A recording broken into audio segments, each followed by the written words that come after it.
ಬಂಗಾರದ ಗೊಂಬೆ ಬಂದು ಎದುರು ನಿಂತರೆ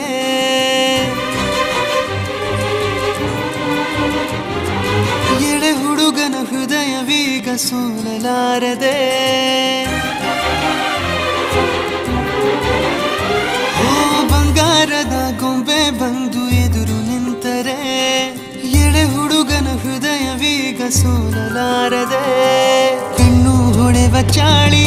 ಶುರು ಕನಸ ದಾಳಿ ಪದ ಸಾಲ ಕೇಳಿ ಹಾಡಬೇಕೆ ಲಾಲಿ ನಗುವಿನ ಚಾಟಿ ಏಟ ತಡೆಯಲಿ ಹೇಗೆ ತನ್ನ ಎದೆಯ ಒಳಗಡೆ ಅಲ್ಲಲ್ಲೇ ಜೋಲಿ ಹೊಡೆದಿದೆ ಮನಸ್ಸು